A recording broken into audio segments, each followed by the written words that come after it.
1976 was a weird year for Reggie Jackson, which in turn made 1977 a weird year for his Topps issued release cards.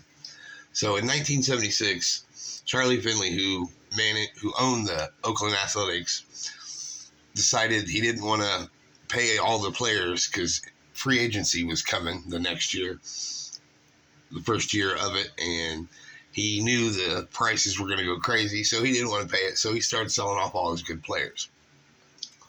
Well, right before the start of the 1976 season, he ships off Reggie Jackson to the Baltimore Orioles for Don Baylor. There were some other players involved, but basically it's the Don Baylor-Reggie Jackson trade. So Reggie goes to Baltimore, and he holds out for, I think, 22 games to get $200,000 per year. He ends up playing 134 games, having 138 hits, hits 27 home runs, and a team-leading 28 stolen bases, and a decent .277 batting average.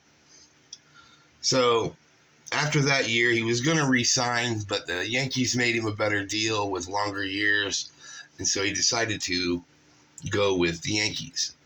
Well, anyway, at the Topps company, they decided, well, they already had a proof of Reggie in a Baltimore Oriole uniform, and it had a blank back. They made like 5 to 10 proofs, but then they decided, well, we'll just get him in the Yankee team photo, which they already had him in the Baltimore team photo, which is right here from 1977. And if you see, Reggie is right there next to this guy.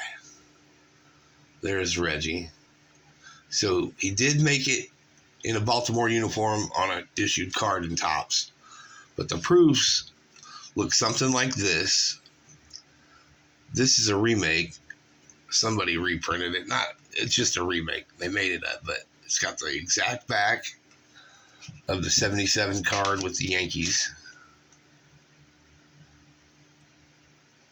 Everything's identical, except on the front you have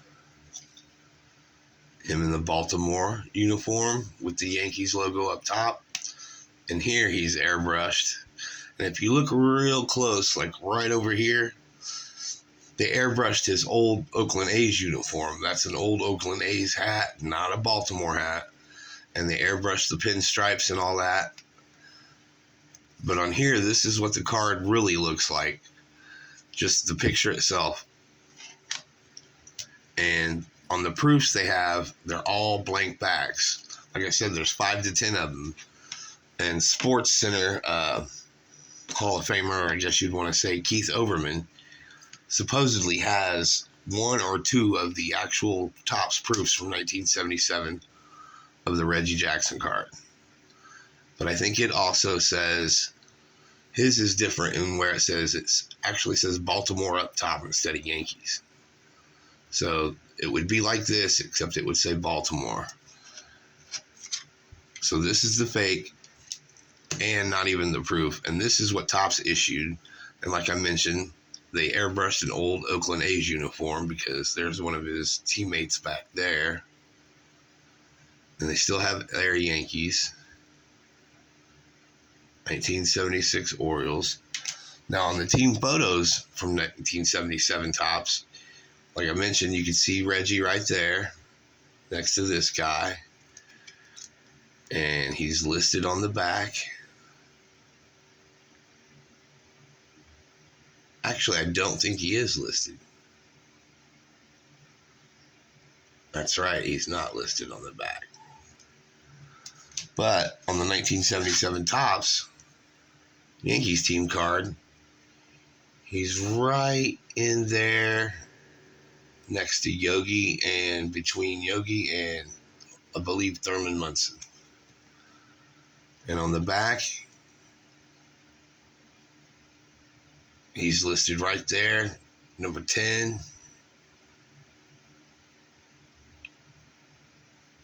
And he is listed. So he's on this one and listed. He's on this one and not listed on the 77 Orioles card. So yeah, it's just kind of a weird thing.